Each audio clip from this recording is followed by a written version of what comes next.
All right, welcome. This is Charles Didier Dreux. His nose was knocked off last night, and the monument was burned. There's the tire, the remnants of a tire, and you can see the marks here. He's been labeled a bigot, and there's a nice thing there. So see that then all sides of the monument, and the Antifa mark is in there. You can see the Antifa mark, the A behind the bigot that's been already taken off. So who was he? Charles Didier Dreux, descended from the Robert the Great, the fifth son of Louis the Sixth, King of France, and was put up here by the Colonel Hughes. Byrne was the chairman, and everything kind of got tagged last night. But, an interesting part here was this area here, this median neutral ground here, was originally, it's Jeff Davis Boulevard, and you can see that right behind me was where the Jeff Davis Monument was. So we'll take a little bit of walk that way, and oddly enough, the idea at one point was to line this whole street with monuments, and they could have been for anybody. You know, they just had to be from Confederate soldiers. The marker here has also been defaced. So Mitch did not take down all the Confederate statues, as NPR says. He left a lot.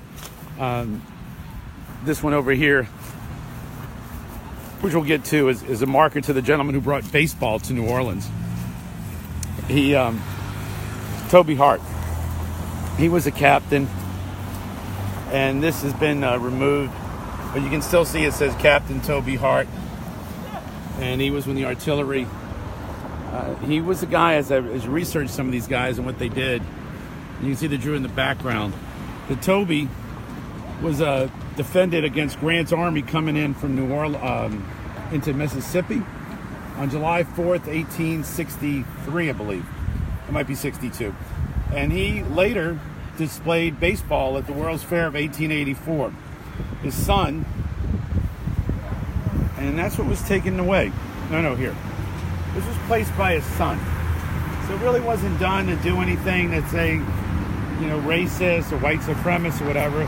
His dad brought baseball to New Orleans, was the first franchise owner of the Pelicans.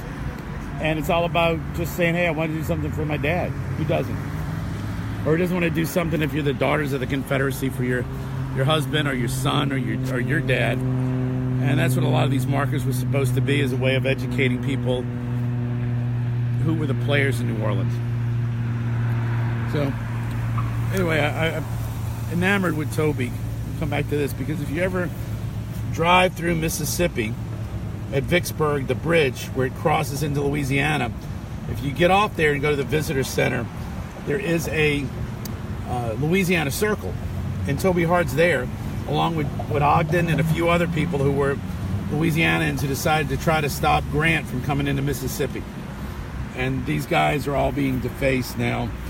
Again, monuments put up for the son by the sons of their kids, and they're called bigots, and stuff is burned. But we had a lot of Confederate monuments left. One actually at the Moonwalk, where Mitch's dad is in honor. That's the cannon that the Confederate Washington Artillery Unit used, and the White League came out of that group of people. But Mitch, I don't think, knows about that. All right, have a great Sunday, everybody. Thank you for watching.